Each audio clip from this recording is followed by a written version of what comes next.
속 사람을 위한 건강 수칙이라는 제목으로 말씀 증거하겠습니다. 오래전에 뉴스를 보니까 교통사고로 죽는 인구보다 자살로 죽는 인구가 1.5배가 많다고 합니다. 몇 년 지나서 결과를 보니까 2019년도에 통계를 보니까 자살로 죽는 인구가 13,799명, 그리고 교통사고 3,349명. 어마어마하죠, 이 차이가. 한마디로 마음이 무너졌다는 거예요. 우울증, 정신분열, 신경증 환자, 성격장애, 여러 가지 많은 문제들. 또한 귀신에게 사로잡혀가지고 혼돈의 세계에 경험한 사람도 있고, 한마디로 마음의 평강이 무너져 버린 거예요. 영이 허해진 거예요. 저도 오래전에 대만 선교 이제 좀 잘해보고 싶어서 2달간 말씀드린 적 있죠. 신촌에 있는 중국학원 다녔는데 지금 별로 기억나는 게 없습니다. 돈 많이 썼는데 2달 동안. 그때 제가 그 학원생 중에 한 명 전도하려고 쉬는 시간에 복음을 증거했습니다. 근데 알고 보니까 그 학생은 연세대학교 정치외교학과 학생이었습니다. 제가 복음을 증거하고 혹시 소원이 있습니까? 물어봤더니 잠 한번 잘 자보는 게 소원이라는 거예요. 저는 소원 얘기할 때 외교관 얘기하고 정치인 국회 진출 이런 거 얘기할 줄 알았더니 잠 한번 잘 자보고 싶습니다. 그게 한 세상적으로 볼 때 잘 나가는 대학의 학생의 고백이었습니다.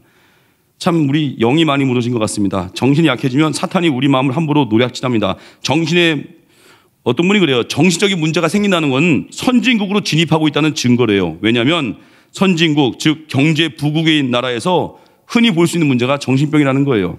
요즘 아이들 보니까 도대체 아쉬운 게 없죠. 이번에도 보니까 암송대회에서 선물도 되게 좋은 거 받았는데 제가 보니까 그거 못 받은 애들이 별로 아쉬워하는 애들이 별로 없어요. 왜냐? 집에 다 있더라고요, 보니까. 아쉬울 게 없어요. 물론 도전이야 됐겠죠, 이제. 근데 애들이 너무 아쉬울 게 없는데 영이 약해진 경우가 많습니다.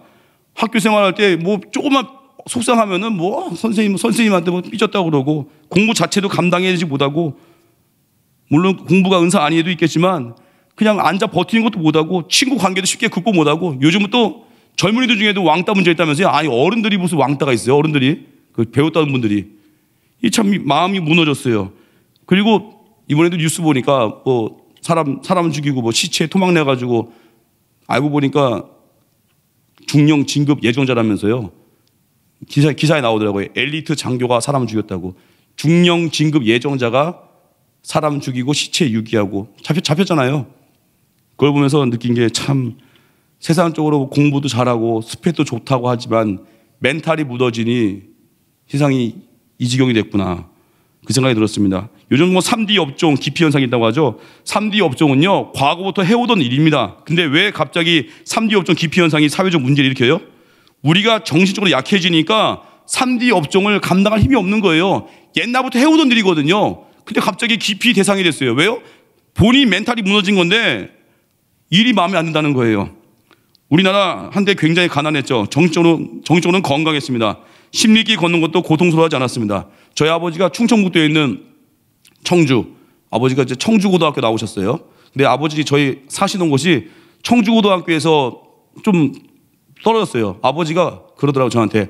준호가 나는 고등학교 때 왕복 2시간 자전거 타고 다녔다고. 하나도 힘들어하지 않으셨어요, 아버지가. 아버지와 하체 근력은 아마 그때 거의 다 만들어진 것 같은데 그렇게 다니셨대요. 그러면서 공부하고 그러면서 또 집안일도 돕고 멘탈이 강했다는 거예요. 근데 요즘 어때요? 한 블록 더 걸어가는 것도 귀찮잖아요. 짜증내고 힘들다고 그러고. 그것도 뭘 돼요? 정신이 약해지면 특징이 있습니다. 항상 탓 하는 거예요. 환경 탓, 사랑받지 못한 탓, 누구에게 상처 입은 탓, 가난한 탓, 별별 이유가 다 나와요. 혹시 지금 최근에 환경 때문에 낙심하고 원망했습니까? 명심하십시오. 내가 약해지고 있는 거예요. 환경 문제 아닙니다. 죽음도 이게 십자가의 능력이 함께 한다는데 환경 따위가 문제 아닌 거예요. 내가 강해져야 돼요. 내용이 살아나야 된다는 거예요. 오늘 사도 바울 통한 하나님 말씀 들어야 됩니다. 정신건강은 성령의 능력 받아서 속사람이 강건해져야 돼요. 3장 16절 보니까 그의 영광의 풍성함을 따라 그의 성령을 말미암아 너희 속사람을 능력으로 강건하게 하시오며 하나님은 영광 중에 풍성하신 분입니다. 없는 게 없는 분이십니다. 이 풍성함을 기본으로 날마다 우리에게 능력을 주시거든요. 한번 이렇게 새벽 예배에 정말 생명 거는 거예요. 날마다 속사람을 강건하게 무장하고 이 세상에 어떻게 나가요? 무장하고 나가니까 이제 주려고 나갑니다. 무장하고 나가니까 이제 살리러 나갑니다. 그 기쁨이 있어요. 크리스찬들이 어떻게 월요병이 있습니까? 우리 살리러 갈 건데 주일날 충분히 예배 드리면서 저녁까지 무장해서 그 힘 가지고 한 주를 그냥 달려가는 거예요. 주와 함께. 그러면 직선의 인생, 달려가는 인생, 기뻐함으로 인내할 수 있는 인생, 그렇게 된다는 거예요. 속사람 강건이엔 건강 수준이 4가지인데 차례대로 전하겠습니다. 첫 번째, 말씀 먹으라는 거예요. 히브리서 4장 12절 보니까 하나님 말씀은 살았고 활력이 있습니다. 살아있어요. 살아있는 말씀을 들을 때 내가 사는 거고요. 시편 19편 7절 보니까 여호와의 율법은 완전하여 영혼을 소성시키며 소생시킨다는 거예요. 혹시 내가 약해졌습니까? 마음이 멘탈이 무너져 있습니까? 내가 지금 말씀을 섭취하는가 그거 점검하십시오. 그리고 또 하나 선택적으로 말씀을 섭취하는가 그걸 점검해야 돼요. 이번 주 베테랑 선교대원들 선교 갔으니까 이번 한 주가 휴가 가자. 이번 주 몽땅 시험 당할 거야 아주. 이번 이런 날 예배 드려. 이런 날 마귀는 내가 방심하는 날 그때 제일 시험할 겁니다. 명절날 예배 드리고 내가 방심하기 쉬운 그날 어떤 선배 목사님 그래요. 사역자는 월요일 새벽에 조심하래요. 제일 방심하기 쉬우니까 주일날 정말 말씀 증거하고 은혜 받는 모습들을 보면서 뿌듯하잖아요. 월요일날 조심하래요. 저도 항상 월요일날 긴장해요. 월요일날 진짜 마귀들과 싸울자 부르면서 악한 년들은 몰아내는 거예요. 내가 방심한 날이 언제입니까? 그 날을 조심하십시오. 말씀을 들으십시오. 그리고 들은 말씀을 전해야 된다는 거예요. 전해할 때 사랑합니다. 언제 우리가 전도 제일 많이 할까요? 되게 통계해 보니까 초신자 때 전도 많이 하죠. 왜요? 그 뜨거운 감격이 있으니까. 이번에 부활주일날 세례 학습식이 있죠. 학습은 뭐예요? 우리 교회 등록하고 6개월 동안 신앙생활 한 사람들 보면 학습 이제 교육 받잖아요. 그리고 6개월 후에 내년에 이제 부활주일날 또 세례 받고. 근데 학습 대상자 명단 쭉 보니까 11명 중에 절반 이상이 어떤 최근에 최근에 초신자가 전도한 분들이에요. 학습자들 중에 반 이상이 다 최근에 전도한 분들, 초신자분들이 전도한 영혼들이더라고요. 제가 느꼈어요. 그 초신자분들 보니까 말씀이 부쩍부쩍 잘하고 있어요. 들은 바 말씀 빨리빨리 전하는 거거든요. 막 정리해서 전달하든지 아니면 막 사람 만나서 어떤 분은 그래요. 자기 이제 전도가 너무 즐겁다는 거예요.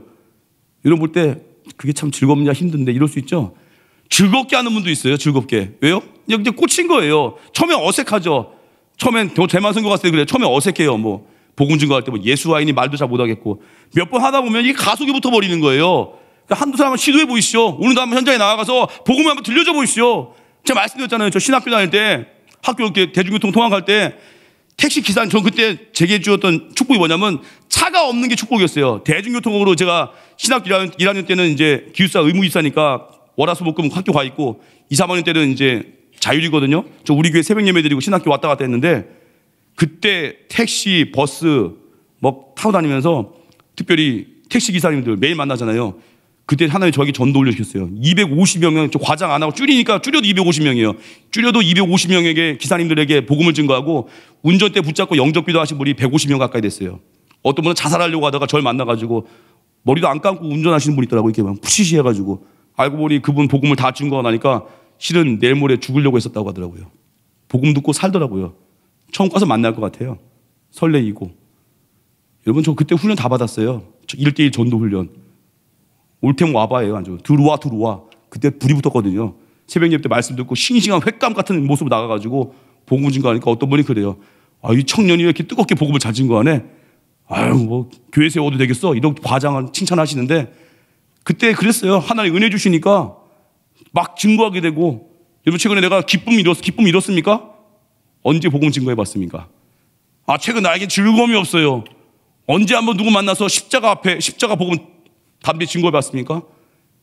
나의 복음 증거, 나의 사명, 그것부터 나아가야 된다는 거예요. 말씀 전달하십시오. 두 번째, 무시로 기도하는 사람 되라는 거예요. 기도는 영혼의 호흡입니다. 두 가지 기도가 있어요. 좋은 공기 마시는 기도가 있어요. 성령 안에 기도하는 거, 모든 것을 토해내면서 아뢰 수 있는 거예요.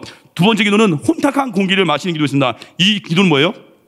정욕으로 구하는 기도예요. 억지로 남에게 보이려고 하는 기도, 욕심꾸러기.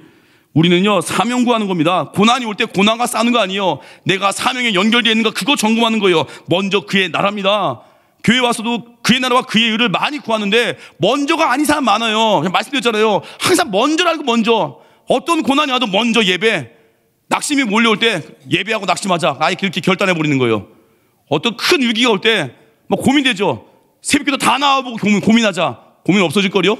과도하게 흘러넘치도록 많은 성도분들이 신앙생활에 아까 기쁨 누리지 못한 이유 전도하지 않아서 또 하나 뭐예요? 옛날엔 뜨거웠는데 그 열정을 다시 좀 회복하고 싶습니다. 왜 이렇게 외칠까요? 왜 이렇게 탄식할까요? 구원의 기쁨, 자원하는 심령을 왜 잃었습니까? 숨겨진 죄악 때문에. 영이 죄로 인해서 타격받고 탄식하는 거예요. 회개의 기도를 통해서 영적 리셋 버튼 눌러야 됩니다. 하나님과 다시 관계를 회복해야 됩니다. 그리고 우리 철저히 주일 송사하면서 하나님과 관계를 계속 점검해 나가야 돼요. 환경 문제 아닙니다. 하나님과 나와의 관계예요. 다시금 그 자원하는 심령들 회복돼야 된다는 거예요. 시편 51편 12절 보니까 주의 구원의 즐거움을 내게 회복시켜 주시고 자원하는 심령을 주사 나를 붙여서 이게 우리의 새벽의 기도가 되기 바랍니다. 구원의 즐거움이 살아나야 돼요. 날 구원하신 십자가 사랑, 그게 살아나야 된다는 거예요. 세 번째, 영적 운동을 하는 거예요. 봉사와 섬김입니다. 호스피스 봉사자분들이요, 죽음에 임박한 환자들 바라보는 것 자체가 마음이 아프겠죠. 하지만 그래도 끝까지 돌봐주고 영혼을 위해서 기도해주는 분들이 있다고 합니다. 말벗이 되어준대요. 근데 묘한 건 그분들의 얼굴이 하나같이 밝다고 합니다. 봉사하는 자들에게 매일매일의 능력을 주셔서 새 힘을 하나님이 공급해 준다는 거예요. 연약한 자들 돌보고 위로하고 격려하고 세울 때, 돕고 섬길 때 내가 산다는 거예요. 그래서 우리는 공동체 안에 들어가서, 나 혼자 섬길 수 없잖아요. 공동체 속에 들어가서 썩어지는 일을 되는 겁니다. 전도서 4장 12절 보니까 한 사람이면 패하겠거니와 두 사람이면 맞설 수 있나니 세 겹줄은 쉽게 끊어지지 아니하니라. 공동체 속에서 견뎌주는 거예요. 인생의 폭풍이 몰아칠 때 우리 혼자 견디기 힘들죠. 그러니까 우리 교회도 각 기관이 있고 진과 팀이 있고 공동체 있지 않습니까? 함께 그 속에 있으면서 견뎌주는 거예요. 격려하고 사랑하는 거예요. 예수님 말씀에 두세 사람이 내 이름으로 모이는 곳에 내가 함께하는 말씀하셨습니다. 여러분, 동물의 왕국 보면은 맹수가 누굴 공격해요? 물 위부터 떨어진 동물들 공격합니다. 마귀는요, 공동체에서 떨어진 사람들 호시탐탐 노리고 있습니다. 가만 안 둘 거예요. 그래서 우리가 어떻게 돼요? 힘들고 어렵지만 공동체에 왜 들어갑니까? 십자가 지러 가는 거예요. 대우받으러 가는 거 아닙니다. 공동체에 왜 가요? 죽으러 가는 겁니다. 죽으려고 갔는데 다른 사람 살리다 보니까 내가 사는 거예요. 다른 사람 살리고 중고하다 보니까 내 문제가 작아지는 거예요. 중국 온라인 전자상거래 사이트 알리바바 중화권 대표 기업이죠. 마인 회장이 처음에는 똑똑한 사원들이 회사를 살린다고 생각했습니다. 그래서 형편이 어렵다는 회사 초창기에도 엘리트 사원을 막 데리고 왔습니다. 근데 문제는 회사가 조금씩 성장했는데 회사가 궤도에 올라가고 유명세를 타니까 이제는 유능한 엘리트 직원들이 갑자기 기름기가 낀 거예요. 다른 회사에 스카우트 되어서 떠나기도 하고 쌓은 경력을 가지고 또 창업을 하면서 떠나버리더래요. 그러니까 이제 회사가 다시 휘청이는 겁니다. 남아있는 직원들은요, 마윈 대표가 생각하기엔 별 볼 일 없는 사람들 뿐이었대요. 그렇게 회사가 끝났다고 느꼈을 때 하루는 점심시간에 어떤 직원이 어려운 회사 사정을 안다면서 자기가 대신 밥을 사겠다고 했대요. 마인 대표한테. 어떤 직원은 게시판에 알리바바는 좋은 기업입니다 라고 적어놓고 비품을 지원하겠대요. 마윈이 그때 눈물이 왈칵 났다는 거예요. 이때 경험으로 그가 결심했습니다. 이익만을 쫓는 엘리트보다 감사할 줄 아는 평범한 직원이 진짜구나 라는 신념을 가졌대요. 감사할 줄 아는 사람, 버티는 사람, 이들과 함께 다시 한번 힘을 내서 지금의 알리바바를 만들었다고 합니다. 어려운 때 떠나지 않고 힘이 되어준 사람, 곁에 있는 사람, 그 사람이 진짜잖아요. 이사야서에 보면 남은 자들이란 말이 자주 나옵니다. 바벨론이 유다 멸망시킨 후에 용사들은 다 죽이고 부자와 학자들은 다 포로로 끌어갔습니다. 유대 땅에는 인구의 10분의 1밖에 남지 않았습니다. 이들 남은 자들은요, 대부분 병들거나 늙거나 못 배우고 가난한 자들이에요. 하지만 못생긴 나무가 산을 지킨다고 그들은 하나님이 주신 약속의 땅을 떠나지 못하고 굶주린 배를 움켜쥐고 병든 몸 추스리면서 끝까지 그 땅을 지킨 거예요. 인간적 기준을 보면 아니 이 사람들 가지고 뭘 해? 참 한숨 나오는 사람들 데리고 하나님이 사용하셔서 소망의 역사를 이룹니다. 우리 가운데 지금 몸이 약합니까? 뭐 없습니까? 아무것도 가진 게 없고 많이 잃어버렸습니까? 지금 혼자입니까? 속상함이 많습니까? 그때 예배를 두고 버티는 훈련을 하셔야 돼요. 그럼 어느 순간 하나님이 그 남은 자를 통해서 다시 하나님의 역사를 일으켜 세운다는 것입니다. 다 잃어도요, 하나님 곁에만 붙어 있으시죠. 다 잃어도요, 공동체 곁에 꽉 붙어 있으시죠. 붙어 있는 자가 끝까지 가는 거예요. 그리고 공동체 안에서 희생하고 죽으십시오. 그리고 공동체 안에 들어가다 보면 제가 보니까 이 시대에 여러 가지 두려움 중에 하나가 뭐냐면 남이 잘 될 거 하는 두려움도 있다고 합니다. 이 시대가 불행한 이유는요, 내가 없어서 불행한 게 아니라 나보다 남이 더 가져서 불행하대요. 그래서 두려움 중에 하나가 뭔지 아십니까? 남이 나보다 잘 될까 하는 두려움이 있대요. 시기심이죠. 여기 안 걸리는 사람 없습니다. 전 빌립보서 말씀이 해답이라고 생각합니다. 빌립보서 2장 3절 보니까 오직 겸손한 마음으로 각각 자기보다 남을 낮게 여기고 그 결과가 뭐예요? 4절 보니까 나의 기쁨을 충만하게 하라. 하나님 명령은요, 축복이 예비되어 있고요, 하나님 명령은 순종할 수 있다는 거예요. 여러분 남을 나보다 낮게 여기래, 더 좋게 여기래요. 이게 쉽겠습니까? 대부분 내가 더 잘 보이고 싶잖아요. 내가 더 잘났을 때 남을 칭찬할 수 있잖아요. 내가 더 돋보일 때, 내가 압도적일 때 남을 또 칭찬하잖아요. 근데 내가 부족해도 남이 나보다 압도적일 때 그때 거기서도 기죽지 않고 인정할 수 있는 거 언제 가능해요? 하나님 안에 거하면서 예수로 충만할 때, 그 남을 나보다 낫게 여길 높여줄 때 거기에 기쁨을 하나님 숨겨뒀다는 거예요. 한번 해보시죠. 오늘 현장에 왔을 때 우리 맨날 나보다 못난 사람 보면서 전도하고 싶잖아요. 나보다 잘난 인간, 잘나 보이는 인간들에게 복음 한번 증거해 보시죠. 그리고 당신은 인정합니다. 칭찬합니다. 격려해주고, 나보다 평상시 교제 잘 안 했던 사람들, 내가 볼 때 정말 너무 잘 나가서 부러워서 교제 안 했던 사람들 만나보시죠. 만나서 그를 인정해주고 격려해주고 좋은 점 배워보시고 축복기도 해보시죠. 아마 이 기쁨, 4절, 나의 기쁨을 충만하게 하라. 이 기쁨이 임할 것입니다. 이 시대의 두려움은 딴 거 아니에요. 남이 나보다 잘 될까 하는 두려움, 이거 이겨야 행복합니다. 그래서 켄달 목사님 쓴 책 중에 하나가 전 제목이 와닿았어요. R.T. 켄달 목사님, 마틴 로이드 존스 후임 목사님인데 그분이 쓴 책 중에 제목이 너무 와닿았어요. 질투. 요즘은 품절된 것 같은데 너무나 통쾌한 책이었어요. 사람 마음에 있는 그 죄악들, 질투, 시기, 그거 이기는 법, 결국 사명이에요. 결국 비전이에요. 남을 나보다 높이 여길 수 있는 거. 그러면 공동체가 기쁨이 있습니다. 우는 자와 함께 우는 건 다 합니다. 하지만 즐거워하는 자들과 함께 즐거워할 수 있는 거. 내 자식이 대학 떨어져도 남의 자식 잘 됐을 때 기뻐할 수 있는 거. 내가 취업이분이 아직 더뎌서 안 되고 있지만 남이 잘 될 때, 취업될 때 기뻐할 수 있는 거. 언제 가능해요? 예수로 충만할 때, 그리고 말씀처럼 자기도 남을 낫게 여기는 말씀에 순종해 갈 때 나의 기쁨을 충만하게 하라. 주의 기쁨이 우리 가운데 임할 줄 믿으십니까?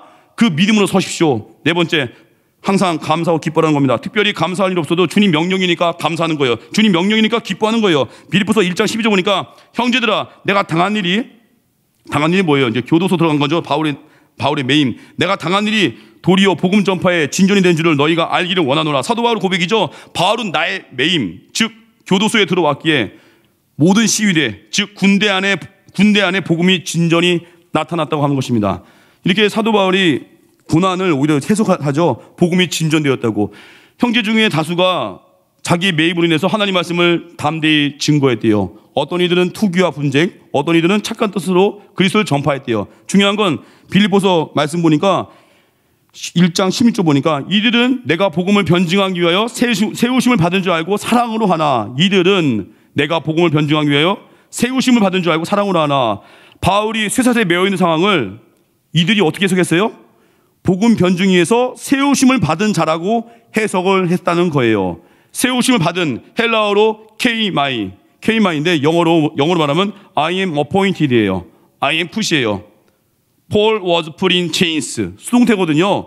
바울이 매임 속에 떠밀려졌다는 뜻입니다. 어떤 신약학자는요, 이 해석을요, 운명 지어졌다고까지 해석을 합니다. 한마디로 바울이 복음을 변증하기 위해서 세우심을 받았다는 건요, 떠밀려졌다는 거예요. 그 고난은 떠밀려졌다는 거예요. 떠밀 주체가 누구예요? 하나님이 그곳에 떨어뜨렸다는 거예요. 그 고난의 현장에, 그 감방에 하나님이 떨어뜨렸다는 거예요. 주님이 떠민 자리에서 어때요? 뭘 기도해야 돼요? 주의 뜻을 구하는 거예요. 하나님이 그분의 뜻을 이루실 것을 믿고, 내가 복음을 변증하기 위해서 세우심 받은 거, 복음을 변증하기 위해서 떠밀려진 거, 이거 안 하는 거예요. 그래서 우리 그 이상의 고난, 건강의 문제, 관계의 문제, 경제 문제도 결코 걸림돌이 아닙니다. 복음의 진전을 위해서 내게 허락하신 고난이면서 우리에게 예비한 축복이 있습니다. 정건모 박사가 쓴 책이 있습니다. 나는 위대한 과학자보다 신실한 크리스천이고 싶다. 이분이 되게 아시잖아요. 탁월한 엘리트잖아요. 경기고등학교 수석 입학, 또 4개월 만에 고등학교 과정 마치고 검정고시 수석, 이후에 서울대학교 물리대에 차석 입학, 서울대 행정대학원 수석 입학. 어마어마합니다. 그리고 1960년 미시간 주립대학으로 유학 가서 박사학위를 2년 만에 끝내고 23살의 나이로 플로리다 대학의 조교수가 되고 한국과학원 창시자, 국제원자력기구 총회 의장과 과학기술처 장관까지 역임했습니다. 근데 이분이 자기 아들이 10살에 만성 신장염에 걸렸습니다. 정말 힘든 병이라고 합니다. 하나님께 매달렸습니다. 늘 아픈 아들 때문에 짐지고 살았습니다. 근데 그 아들은요, 투병하면서 나름 살다가 36세 나이로 아버지보다 먼저 천국을 갔습니다. 아들의 투병 속에서 이 정근모 박사님 자기의 믿음이 성장했다고 합니다. 어느 날 기도 중에 이런 말씀이 들리더래요. 너는 네 아들에 대해서 감사해 본 적이 있느냐? 아들 여전히 투병하고 있는데 아들에 대해서 감사해 본 적이 있느냐라는 말씀이 들리더래요. 그때 이런 생각했대요. 하나님, 어떻게 내 아들에 대해 감사할 수 있습니까? 내 아들은 늘 저에게 근심거리였고 내가 없으면 지금까지 살 수도 없었습니다. 제가 아들에게 콩팥 하나를 떼어준 것도 아시면서 그 아들에 대해 감사라뇨. 적어도 저처럼 늘 수석하고 모든 일에 인정받고 부모에게 기쁨을 주는 아들이면 몰라도 어떻게 늘 저에게 짐이 되는 이 아들로 인해 감사할 수 있습니까? 이렇게 생각했대요. 그런데 이 마음이 곧 사라지고 기도했나 봐요. 대신 이런 생각이 들었대요. 저는 우수한 성적과 모범적인 생활로 부모님을 흐뭇하게 해드렸지만 그 외에는 아무것도 없었습니다. 그러나 내 아들은, 투병중인 내 아들은 우리 부부에게 신앙에 대한 새로운 눈을 뜨게 해주었습니다. 기도하는 법을 배우게 했고 하나님을 찾게 했습니다. 이 아들로 인해 우리 가족이 구원받았으니 중간 생략하고, 오 주님, 제 아들은 진정한 효자입니다. 저를 구원하기 위해 무거운 짐을 져야 했던 아들에게 감사하겠습니다. 진심으로 제 아들은 효자입니다. 이 정금호 박사님은요, 이런 아들 주시고 연약한 아들, 먼저 천국 간 아들, 그 아들 보면서 이제 어때요? 우리에게 생명 주신 하나님 사랑이 얼마나 큰지 모든 게 다 감사하다는 거예요. 그 아들로 인해서 하나님 사랑 배웠다는 거예요. 만성 신부전증 앓던 아들 통해서 하나님의 사랑을 느끼고 확인했다면 이 세상 그 무엇이 우리를 힘들게 해도요, 하나님의 사랑에서 우리를 끊어낼 수 없습니다. 로마서 8장 31절 보니까 35절 보니까 누가 우리를 그리스도의 사랑에서 끊으리요? 환난이나 공고나 박해나 기근이나 적시나 위험이나 칼이나 37절 보니까 그러나 이 모든 일에 우리를 사랑하시는 말미암아 우리가 넉넉히 이기느니라. 이긴다는 거예요. 고난이 우리로 하여금 하나님께 가까이 가게 만듭니다. 자녀가 아프신 분이 있습니까? 처음엔 우리가 그 자녀 돌보는 것 같죠. 그 자녀가 우리에게 효도하고 있는 것입니다. 하나님께 더 가까이 만들 거예요. 관계 속에 어려운 분들이 있습니까? 날 힘들게 하는 사람이 있습니까? 날 어느 순간 그 힘들게 하는 사람 때문에 내가 기도를 배우고 엎드리고 축복하다 보면요, 나중에 날 힘들게 하는 그 사람이 오히려 불쌍하게 여겨지고 눈물 날 것이고 그 사람 덕분에 오히려 내가 신앙을 키웠다라고 고백할 날이 올 거요. 여러분, 고난이 올 때 우린 되게 고난 감추고 싶잖아요. 집안에도 아픈 아이가 있으면 막 감추고 싶기도 하고, 내 인생에 부끄러운 과거들이 있으면 막 다 감추고 싶고, 물론 하나님께만 말해야 될 아픔도 있습니다. 하지만 이미 뻔히 보이는 아픔인데 우린 감추고 싶을 때가 있습니다. 저는 로마서 1장 16절 말씀이 참 와닿았어요. 내가 복음을 부끄러워하지 아니하노니 이 복음은 모든 믿는 자에게 구원을 주시는 하나님의 능력이 됨이라. 먼저는 유대인에게요 그리고 헬라인에게로다. 내가 복음을 부끄러워하지 않으니, 복음을 부끄러워하지 아니하노니, 저 여기 복음에다가 고난을 한번 대입해 봤어요. 내가 고난은 부끄러워하지 아니하노니. 왜요? 그 고난 때문에 하나님께 더 가까이 가니까. 내가 어려움을 부끄러워하지 아니하노니. 왜 그래요? 그것이 하나님의 능력이 되니까. 그 난관, 그 어려움, 그 실패, 그 낭패, 그걸 수용하고 하나님께 가지고 갈 때요, 우린 부끄럽지 않습니다. 당당해지고요, 담대해지고요, 어디 가도 기죽지 않습니다. 그게 믿음이에요. 그게 복음의 위력이에요. 결론입니다. 속사람을 위해서 건강수치, 우리 영이 강해야 되고 내면이 강해야 됩니다. 말씀 먹으십시오. 막 먹으십시오. 그리고 흘려보내십시오. 그리고 선택적인 말씀이 아니라 어떤 말씀, 특별히 나를 깨는 말씀이 있다면 그 말씀 들으십시오. 두 번째, 기도하는 사람 되십시오. 주의 뜻대로 구하시고 정결함을 구하십시오. 세 번째, 봉사원신이죠. 공동체에 들어가서 십자가 지십시오. 섬기십시오. 그리고 끝까지 버티십시오. 남은 자를 통해서 하나님 일하십니다. 실패했습니까? 어려움 당했습니까? 여전히 하나님의 계획이 있습니다. 감사하고 기뻐하면서 고난 속에 떠밀려졌을 때 사도바울같이 떠밀린 기쁨을 누리십시오. 고난을 부끄러워하지 않고 하나님의 능력이 되는 통로로 만들어 가십시오. 하나님과의 만남의 기회로 고난을 사용하십시오. 반드시 이길 것입니다. 자리에서 나겠습니다. 축복의 세대.